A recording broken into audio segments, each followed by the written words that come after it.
दोस्तों, ईरान में ayatollah Ali Khamenei की मृत्यु के बाद ईरान में एक बड़ा और ऐतिहासिक सत्ता बदलाव हो चुका है। आपको बता दें कि मुज्तबा खामेनी अब आधिकारिक तौर पर पूरे देश के नए सुप्रीम लीडर बन गए हैं।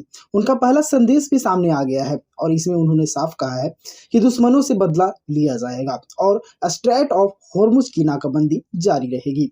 लेकिन सवाल ये है कि क्या ईरान अब युद्ध की ओर और आगे बढ़ सकता है। नमस्कार, हमारा नाम है उत्तम कुमार और आप देख रहे हैं जी रूट वेब जानकारी। खबर को आगे बढ़ाने से पहले हम लोग ये जान लेते हैं कि मुस्तफा खामेनी आखिरकार हैं कौन। मुस्तफा खामेनी का जन्म 1969 में मसाद में हुआ। कोई सुप्रीम लीडर अली खामेनी के 6 बच्चों में दूसरे नंबर पर हैं। 17 साल की उम्र में मुस्तफा खामेनी ईरान और इराक वार के दौरान उन्होंने सेना में सेवा दी। बाद में वे धार्मिक पढ़ाई के लिए क्यूम गए, जो शिया इस्लाम का एक बड़ा केंद्र है। हालांकि वो अभी भी मिड लेवल धर्म गुरु माने जाते हैं, इसलिए कुछ विशेषज्ञों के अनुसार उनका सुप्रीम लीडर बनना विवाद का विषय हो सकता है। उनके पिता अली खामेनी की मौत 28 फरवरी को हुई और उसी के तुरंत बाद अमेरिका और ईरान के बीच युद्ध। वहीं मुस्तफा खामेनी का पहला संदेश ईरानी टीवी पर पढ़ा गया। उन्होंने कहा कि दुश्मनों से बदला लिए जाएंगे, हॉर्मुज जलडमरू मध्य की नाकाबंदी जारी रहेगी और नए मोर्चे खोलने पर विचार किए जा रहे हैं। उन्होंने ईरान के सहयोगियों को भी तारीफ की, जैसे लेबनान का संगठन हिजबुल्लाह और यमन के ईरान समर्थक गुट।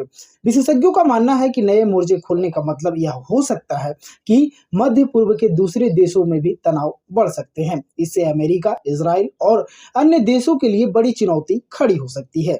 वहीं कुछ रिपोर्टों में कहा गया है कि मुस्तफा घायल हो सकते हैं। साइप्रस में ईरान के राजदूत अलीरेजा सलारियन ने कहा कि उनके हाथ और पैर घायल हैं और शायद वे अस्पताल में हैं। हालांकि ईरान ने इस खबर की आधिकारिक पुष्टि नहीं की है। इसी बीच ईरान की सेना, न्यायपालिका और सुरक्षा एजेंसी ने उनकी निष्ठा की शपथ ली है। इससे साफ है कि नए सुप्रीम लीडर के पास घरेलू सत्ता का मजबूत पकड़ है। इस बदलाव का असर केवल ईरान तक ही नहीं बल्कि पूरे मिडिल ईस्ट तक होगा। हॉर्मुज जलडमरू मध्य पूरी तरह बंद होने का खतरा, युद्ध का दायरा बढ़कर दूसरे देशों तक फैल सकता है।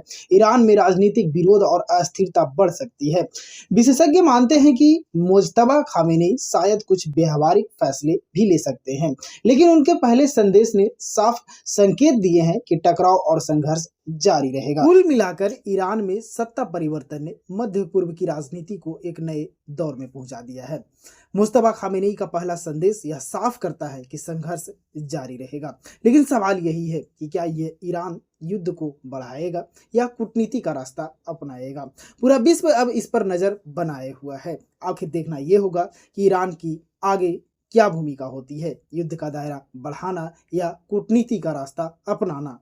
वहीं आखिरी सवाल आपसे है कि क्या मुस्तफा खामेनी ईरान को और आक्रामक दिशा में ले जाएंगे या फिर भविष्य में बातचीत और समझौता का रास्ता अपनाएंगे। कमेंट में अपनी राय हमें जरूर बताएं। अगर वीडियो पसंद आए हो तो लाइक, शेयर, सब्सक्राइब जरूर करें। फिर मिलते हैं एक बड़ी खबर के साथ। देखते रहिए जी रूट वेब जानकारी। तब तक के लिए जय हिंद, जय भारत।